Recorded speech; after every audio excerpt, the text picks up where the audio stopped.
기도하겠습니다. 사랑이 많으신 아버지 하나님, 오늘은 성막을 다룹니다. 오늘부터 계속해서 성막을 다룰 건데, 성막의 각 요소에 대한 의미, 이런 것들만 다루는 것이 아니라 어떻게 하면 우리 삶에 이것을 제대로 적용할 수 있는지, 사회적 문제, 경제적 문제, 또 심리적인 문제로 다루고 우리의 삶이 회복될 수 있는지에 대해서 한번 살펴보려고 합니다. 하나님, 어려운 주제인데 우리가 잘 이렇게 소화내게 해주시고 우리 삶이 변하고 우리 가치관이 변할 수 있는 계기가 될 수 있도록 역사하여 주시옵소서. 성령님, 우리의 이 딱딱한 마음, 우리의 이 식어진 열정 다시 회복시켜 주십시오. 주님 역사해 주십시오. 우리 주 예수 그리스도 이름으로 기도드립니다. 아멘. 여러분, 방금 제가 기도할 때도 나왔지만 오늘부터 성막에 대해 다루려고 합니다. 성막에 대해서. 예, 오늘 주제가 좀 있죠. 여기에 있는데, 예, 성막 첫 번째 시간입니다. 변하지 않는 오름은 있는가? 변하지 않는 오름이 있는가? 이것을 다루려고 하는데, 먼저 우리가 살펴볼 것이 있어요. 네. PPT를 제가 별도로 뭐 준비하지 않고 이런 식으로 한번 해보려고 합니다. 새로운 좀 저한테 도전인데 여러분도 좀 생소할 수도 있습니다. 자, 있는데 이제 이렇게 한번 해보려고 합니다. 자, 이제 하나님께서 주신 세 가지가 있어요. 이제 구약 성경에 보면 시내산에서 주신 세 가지인데 먼저 여기 보면 첫 번째는 십계명이죠. 너는 나의 다른 신을 내게 두지 말라. 그래서 이걸로 시작하는 십계명, 10가지 계명들이고 두 번째는 뭐냐? 이게 바로 성막의 설계도와 건축 방식입니다. 그래서 성막의 설계도를 주셨고 어떤 재료를 사용해라. 이렇게 하나님께서 명령하셨습니다. 그리고 또 한 가지 더 있어요. 한 가지 더 있는데 그것은 뭐냐면 바로 율법입니다. 율법. 구약에는 총 613가지의 율법이 나옵니다. 613가지 율법이 나오는데 이것을 정리한 사람이 랍비 마이모니데스. 예, 제가 발음이 약하잖아요. 하여튼 여러분 알아서 들으시고 예, 죄송합니다. 제 발음이 약한 부분에 있어서는 죄송한데 마이모니데스라는 사람입니다. 마이모니데스. 구약의 랍비가 이것을 정리했습니다. 그래서 마이모니데스가 정리하니까 613가지가 나오더라. 제가 볼 때는 약간 좀 짜맞춘 느낌도 있습니다. 그런데 그의 정리에 따르면 이래요. 한번 제가 보여드릴게요. 약간 좀 이렇게 이걸 좀 맞추려고 했던 느낌도 있는데 그래도 좀 뭐 참고 삼아 하시면 좋겠습니다.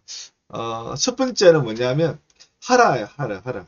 그래서 생육하고 번성하는 창세기 1장 28절 나오죠. 하나의 명령이죠. 하라가 248개, 또 하지 말라가 또 365개입니다. 248이라는 숫자는 인간의 몸을 이루고 있는 이제 모든 부분의 총합이라고 그때 중세시대에 생각이 했었습니다. 또 365는 365일 1년을 뜻하죠. 그래서 인간의 몸으로 해야 될 일이 있다. 순종해야 될 일이 있다. 또 인간이 또 1년 내내 또 조심해야 될 부분이 있다. 이렇게 해서 약간 좀 교훈적으로 613가지를 결정했는 것 같아요. 하지만 이런 것들에 대해서 우리가 더 많이 찾을 수도 있지만 하지만 거의 대부분이 613가지로 연관되어 있다는 겁니다. 그래서 지금도 우리는 613가지 율법이 있다 이렇게 이제 말하기도 합니다. 근데 우리가 여기서 보면 바로 문자주의입니다. 문자주의. 그리고 이게 좀 쉼표가 좀 한글로 치다 보니까 약간 좀 여러분 쉼표 그거는 이해해 주십시오. 문자주의예요. 우리는 613가지의 계명을 문자적으로 적용하려고 노력합니다. 문자는 뭐냐? 하나님의 명령 그대로. 그 11조를 해라. 그러면 11조 명령 그대로. 제사를 지내라. 제사를 지내는 명령 그대로 노력하는데 방금 제가 언급했던 부분들 제사 문제라든지 또한 언급하지 않았지만 절개 문제라든지 이런 문제가 있습니다. 우리한테. 우리는 제사를 지내지 않죠. 짐승을 태우지 않지 않습니까? 또 6월절, 7시절 지키지 않죠. 그래서 어떻게 보면 이런 문자주의 적용에 한계점이 분명히 있다는 것입니다. 우리는 하나님을 정말 이렇게 사랑하는 마음으로 뭔가를 하려고 하는데 근데 더 이상 그것을 지키는 의미가 없어졌다는 거죠. 그래서 많은 사람들이 이런 질문을 합니다. 이런 질문을 해요. 지금도 예배 드릴 때 짐승을 뭐 태워야 되지 않습니까? 번제를 지켜야 되지 않습니까? 지금도 유월절 실시 지켜야 되, 이런 절기들을 지켜야 되지 않습니까? 이렇게 질문을 해요. 그래서 뭐 안상훈 정인의 바로 하나님의 교회는 자기들은 유월절을 지킨다. 그렇게 얘기하는데 근데 또 짐승은 안 태우더라고요. 참 근데 아무튼 자기들은 뭐 하나님 말씀 온전히 지킨다 그렇게 얘기해요. 그리고 또 안식일을 지키는 사람들도 있죠. 안식일 누굽니까? 안식교 교인들 토요일 날 지킨다. 또 안성훈 정인은 안식교에서 나왔죠. 토요일 날 그들은 예배를 드립니다. 자, 우리는 제사에 대해서는 히브리서의 말씀을 따릅니다. 히브리서의 말씀 따릅니다.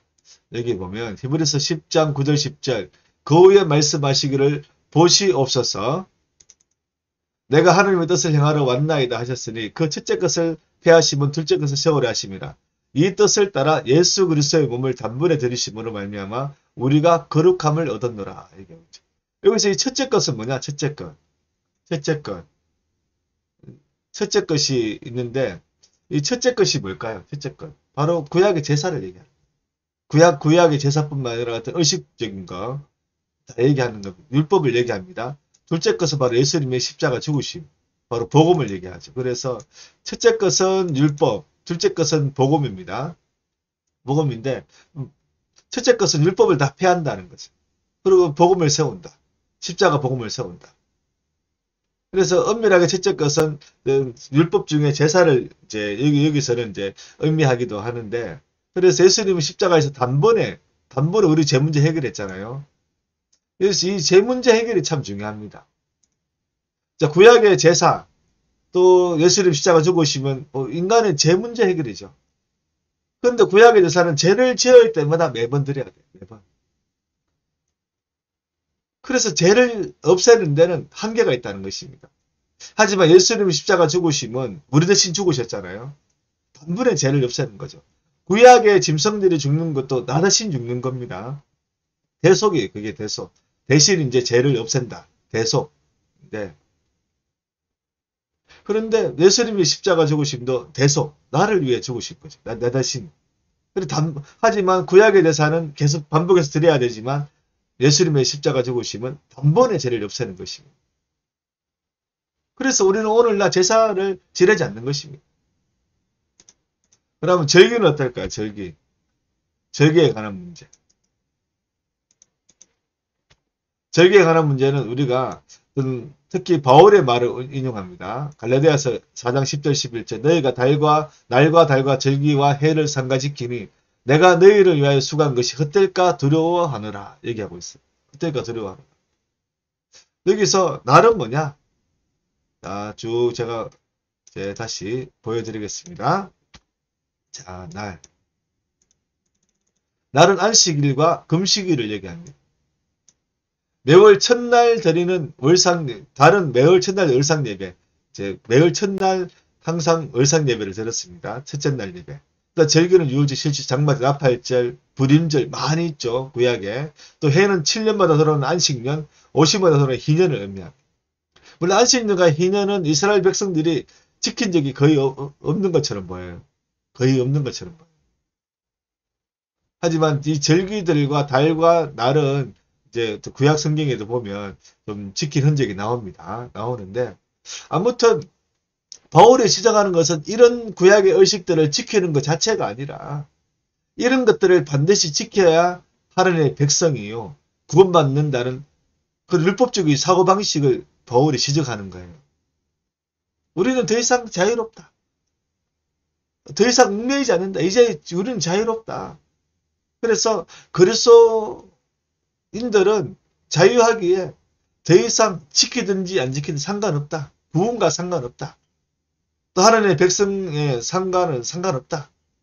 그것을 지적하는 겁니다. 자, 이것을 이렇게 어른도 정리가 된다고 하는데 우리 인간에게 가장 필요한 것이 뭡니까? 돈이죠. 돈. 바로 11조의 문제입니다. 11조의 문제는 오늘날 교회에서 아주 첨예하게 대립되는 겁니다. 제가 며칠 전에도 어떤 장로님께 들었는 건데 자기 동네에 청년들이 많은 모이는 교회가 있다고 했습니다. 교회가 있는데 근데 이 교회가 청년들이 엄청나게 많았다, 이제. 많이 모이고, 뭐, 한 2, 300명 이렇게 장로님 생각에는 이제 모인 걸로 보인다. 이제 그 상가에서 예배를 드렸는데, 이, 이제 교회의 목회자가 어떻게 설교했냐면, 11조 낼 필요 없다. 11조의 문제를 공격했는 거예요. 11조로 목회자의 배를 채운다. 채우는 사용된다. 막 이렇게 공격했습니다. 그리고 또 교회 건물 필요 없다. 교회 건물 지으면 이자 내는데 다 돈을 쓰고 그거보다는 우리가 선교하고 복음 전하는데 많이 써야 된다. 구제하는데 많이 써야 된다. 그래서 청년들이 이런 메시지 때문에 많이 모였다고 합니다. 그런데 이 교회가 그 동네에 약간 높은 곳에 땅을 사가지고 교회 건물을 지었대요. 건물 필요 없다고 해놓고 지었답니다. 그래서 어떻게 됐을까요, 교회가? 청년들이 그 건축하고 난 뒤에 다 떠나버렸다. 그래서 여기서 우리가 뭐 이 교회를 비판하고 그런 건 아니에요. 물론 이제 비판적 의미가 있지만 그거보다 더 중요한 것은 뭐냐면 11조의 문제가 오늘날 많은 사람들한테 아주 뭐랄까요, 신앙의 그런 논쟁이 되었다는 것입니다. 자, 11조 문제를 다루는 이제 몇 가지 생각들을 좀 입장들을 이제 좀 이제 소개해 드리는데 뭐 크게 두 가지 입장입니다. 11조는 오늘날에도 반드시 내야 된다는 전통적인 입장이 있죠. 그죠? 자, 기사 하나를 제가 소개하겠습니다. 자, 이 전통적 입장의 기사인데, 여기 보면, 이제, 이 기사는, 많이 커졌네요. 자, 제가 다시. 뭐, 서음과 11조는 하나님의 주권 인정하는 신앙 고백의 실천이라는 그런 기사입니다. 이건 그 순복음 교단에서 이제 좀 주로 이제 많이 후원도 하고 또 운영하는 국민일보죠. 이제 일본인데 순복음 교단도 하나님 주권을 인정하고 있다는 게 참 우리하고 이제 개혁주의적 입장인데 아무튼 한국의 순복음은 참 독특합니다. 장로교 입장을 좀 따르고 있어요. 자, 이 칼럼입니다. 칼럼. 성과 11조는 하나님의 주권 인정하는 신앙 고백의 실천이다. 그렇게 말하고 있는데 국민일보 2021년 3월 11일 칼럼입니다. 이 칼럼에서는 뭐라고 얘기하고 있느냐? 그걸 또 함께 한번 보겠습니다. 자,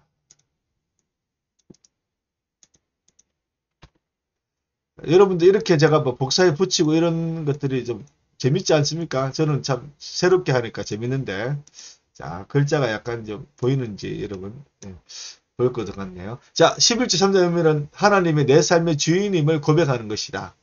11조는 에덴 동산에 있던 선악과 같은 것이다. 선악과 같은 것이다. 하나님은 아담과 하와에게 동산에 있는 모든 것을 주셔 선악과는 먹지 말라고 하셨다. 선악과는 주권을 상징하기 때문이다. 그런데 아담은 그것을 먹고 에덴에서 쫓겨나고 말았다. 말라기서를 보면 이스라엘 나라가 망한 이유도 하나님의 권위의 상징인 11조를 무너뜨렸기 때문이라고 말한다. 구약 마지막 책인 말라기서에서 이스라엘이 망한 이유에 대해 하나님의 도둑질했다고 말씀한다. 이스라엘이 멸망하고 성전이 불타고 백성들이 포로가 돼 끌려갔던 이유는 하나님을 인정하지 않았기 때문이다. 그 불순종의 기분이 11조다. 내게 마지막에 서원과 11조를 기록한 것은 하나님의 주권과 직접 관련 있기 때문이다. 이렇게 이 칼럼을 쓰고 있습니다. 물론 이 칼럼의 내용에 대해서 우리가 다룰 부분이 참 많아요. 이스라엘이 망한 근본은 우상 숭배였죠. 근본은 우상 숭배였고 바로 예배의 문제, 제사의 문제였죠. 또 절개의 문제고 또 학대의 문제, 또 가난한 자를 학대하는 그런 문제들이 있는데 아무튼 다양한 우리가 얘기하는데 하여튼 11조에 대해서 아주 옹호적인 입장입니다. 물론 우리는 여기에 상당한 많은 동의를 하고 있습니다. 제 개인적으로는 많은 동의를 하고 있어요. 자, 11조에 대한 또 다른 입장이 있습니다. 이거는 해체주의적 입장인데, 야, 해체주의는 제가 쓰는 말입니다. 해체주의는 뭐 자유주의란 말을 쓰기 싫어서 진보주의. 우리가 자유주의고 우리가 진보인데, 예. 근데 해체주의라고 했어요. 왜냐하면 교회를 해체하고 신앙을 해체해버린다. 말씀 해체해버린다. 그래서 저는 해체주의적 입장이라고 저는 씁니다. 왜냐하면 이런 또 기사를 찾아봤습니다. 여기도 칼럼입니다. 칼럼. 기사긴 하지만 칼럼인데 11조 꼭 내야 하나. 10분의 1을 내도 100분의 1을 내도 모든 헌금은 자발적이어야 한다. 이제 당당뉴스 2023년 1월 11일자 바로 최근의 칼럼입니다. 그래서 이 칼럼에서는 11조가 재정일치사회의 그런 뭐랄까요? 사회의 세금이었다.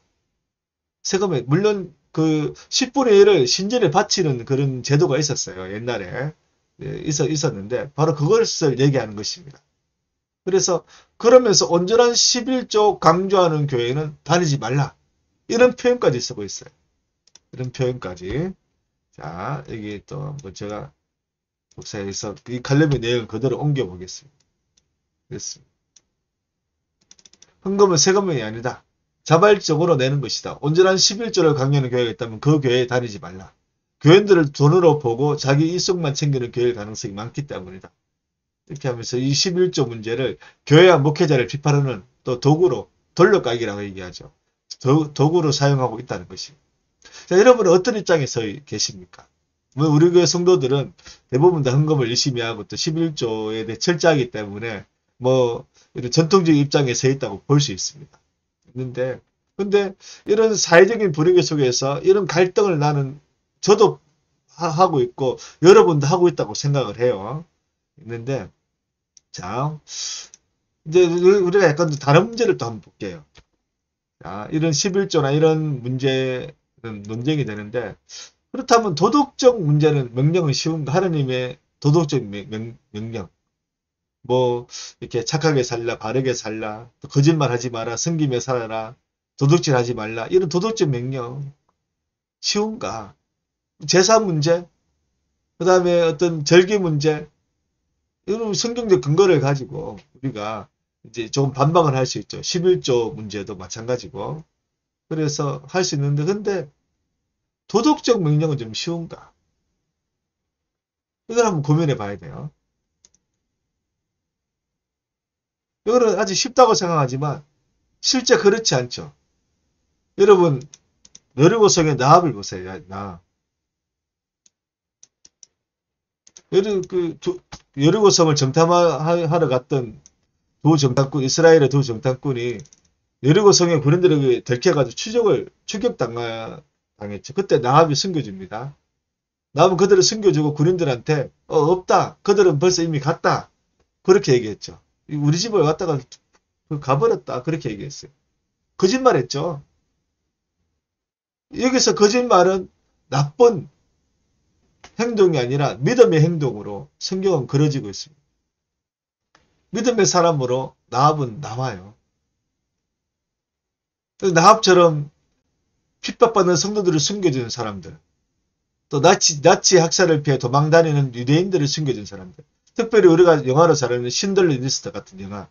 신들러는 자신의 재산을 뇌물로 삼아가지고 유대인들을 구출하는 데 사용했지 않습니까? 지금 이들은 다 의인입니다. 의인. 거짓말했지만 의인이에요.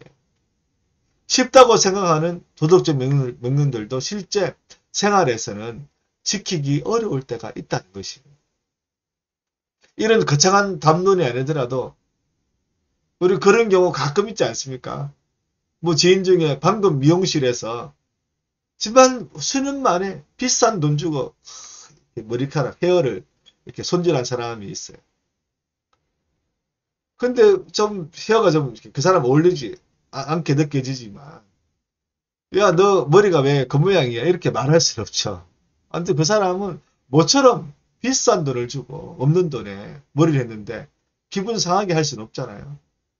그래서 적당하게 칭찬을 해줍니다. 우리는 속마음을 숨기지, 거짓말 하는 거예요. 또 직장인이나 또 사업하시는 분들은 사업 계약을 따내기 위해서 먹기 싫은 음식을 마치 맛있게 먹어야 될 때가 있습니다. 정말 그 사업을 따내기 위해서, 계약을 따내기 위해서. 실제 생활에서도 우리는 거짓말의 문제에 얽매여 있다는 것입니다.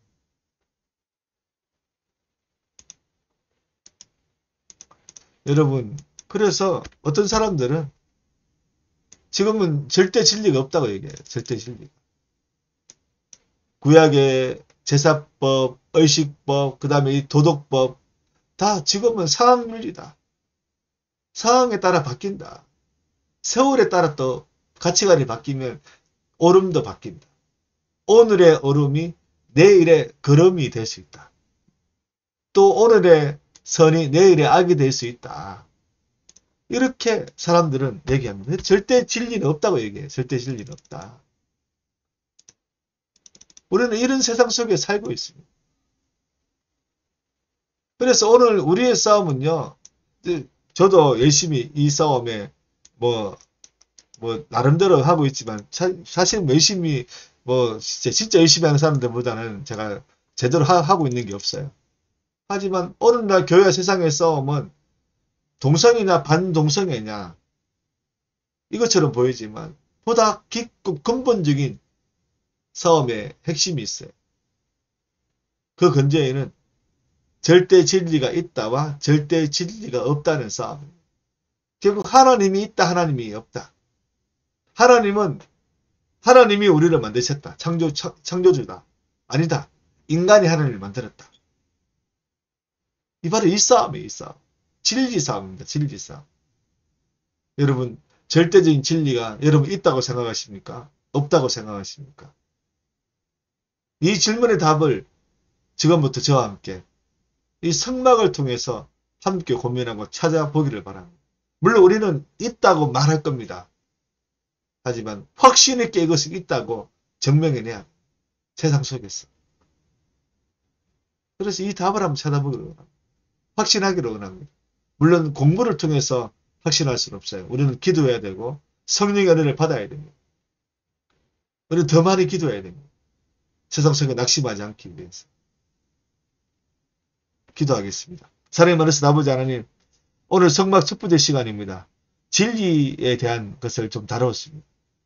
절대 진리가 있느냐 없느냐, 이 싸움을 우리는 싸우고 있습니다. 하나님, 우리가 하나님 신앙 지킬 수 있도록 우리에게 성령의 은혜를 부어주시고 우리가 성막을 통해서 이것을 확신할 수 있도록 우리를 새롭게 하여 주시옵소서. 우리 마음속에 깨달음을 주십시오. 역사하여 주시옵소서. 우리 성도들의 직장과 사업 현장을 지켜주시고 안전을 지켜주시고 어느 곳에 있든지 간에 하나님 동행하여 주시옵소서. 강권적으로 보호해 주시옵소서. 인도해 주시옵소서. 우리 주 예수 그리스도로 기도드립니다. 아멘.